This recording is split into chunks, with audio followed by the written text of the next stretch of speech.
seated. Once again, good morning. Good morning. So sa kamay puntan kay anya karon nagkakatigo para pagpaminaw sa pulong sige. If we remember our theme last Sunday, the fifth Sunday of Easter, in His resurrection power leads us to love one another. Jesus said, if you love one another, everyone knows that you are my disciples. Now our gospel also talks about love. Beginning of verse 9 says, I love you just as the Father loves me.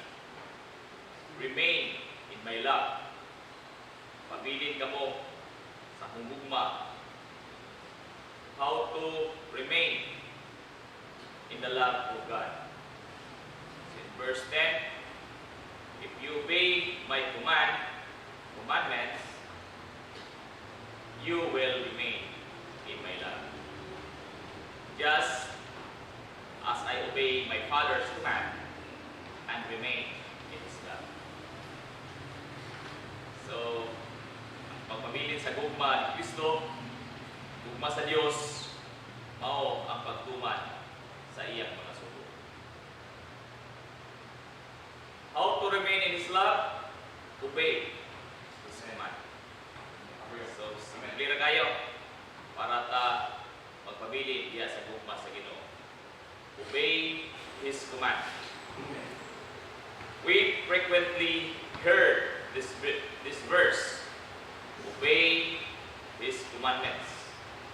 Every Sunday, kanunay pagbasahon ang kalangkuban sa balaod, the summary of the law, in order for us to be reminded always, isip mga sumusunod ni Kristo, to obey always to the commandments of God.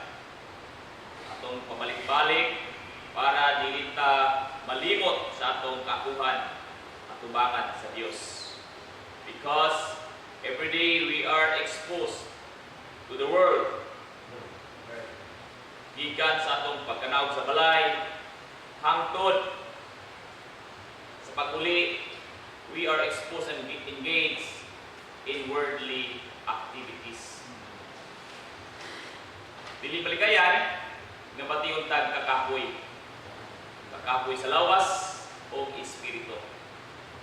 Kakapoy sa lawas because of our labor, o mga paghago, trabaho, and weary of spirit because of the problem that we encounter, and this sometimes overrides our faithfulness to God and lead us na dili nato masunod ang ubang mga sugo sa Ginoo. Labi na sa atong kapagahin para sa pagsimba sa atong pagkaon ng Diyos. So, na mga problema usahay nga mura o mahugnaw ta sa pagpangalagad sa Ginoo, labi na kung kini may kalabutan sa atong pagserbisyo sa Ginoo. Labi na atong ikumpara atong kaugalingon sa uban na mura o naulahita kay sa mga tao nga wala nagserbisyo diha tubangan o kining simbahan. So muna ang usahay nga makapaluya o makapawiray sa atong commitment sa Ginoo. As the world has a system to follow, kita usab must have systematic diha sa atong pagkinabuhi matag-adlaw, so that we will remain in God's love always. We shall start our day with prayer and ends with prayer also, so that every day we renew our strength in Him. We renew our joy in Him. Kung magbabilit magpabilin kita sa iyang gugma, magpabilin sa magkalipay sa atong kinabuhi. Nga maoy naghatag kanato sa kusog para makapadayon ta sa atong pagbuhat sa iyang mga sugo, ilabi na diha sa pagsangyaw sa iyang pulong, inubanan sa maayong buhat. So remain. Muna importante magpabilin. Ano na tayo kining paglahutay, pagpuyo diha sa gugma ni Kristo. Kaya kita makabaton o kini ang tinuray commitment sa Ginoo. Bisa unsay mahitabo sa kalibutan, we must remain in the love of God.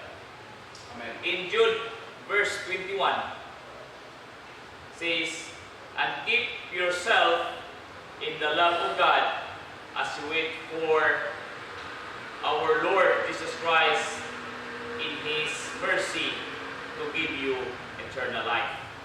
So kung magpabilin ta, makabaton ta kining gitawag og eternal life. Pero kung di ta magpabilin sa atong last few days, the gospel is about katong magpabilin ta sa vine. Kinahanglan nga kitang sanga magpabilin ta diha sa punuan. Kaya ron kita makapamunga. Kaya kung kita mamunga, utlon ta, bantay nakot nga mga sanga, bantay pulos. So kinahanglan nga magpabilin kita diha sa vine para kita makabaton o kinabuhing walay katapusan. We have our precaution in 1 John 2 verse 15. Do not love the world or anything that belongs to the world. If you love the world, you do not love the Father. So muna yung atong una-unaon usahay. Kaya as I said, na-expose kita sa kalibutan, kinahanglan nga atong ma-control ang atong kagalingon sa mga kalibutanon. Dili ta magpasulabi sa mga attachments sa kalibutan para dili ta mahilayo sa Ginoo. Kaya kung masubrahan ang atong attachment sa kalibutan, sumalimtan nato ang atong saad sa Ginoo. So kung igugmao nato pag-ayong kalibutan o ang mga butang dinhi ang kalibutan, wala nato gihugma ang Ginoo. So muna ang mahilayo ta kaniya. In John 4 verse 14 verse 23, whoever loved me will obey my teaching. My Father will love them, and my Father and I will come to them and live with them. So muni ang saad sa Ginoo nga kung si kinsa ang mahigugma kaniya mo sunod sa iyang mga pagtulunan, ang iyang amahan will love them, and he said, my Father and I will come to them and live with them. So kung ang Ginoo puyo sa atong kinabuhi, imposible na dili ta makatugma, dili ta magpabilin sa iyang gugma. Kung wala itong Ebanghelyo, please stand.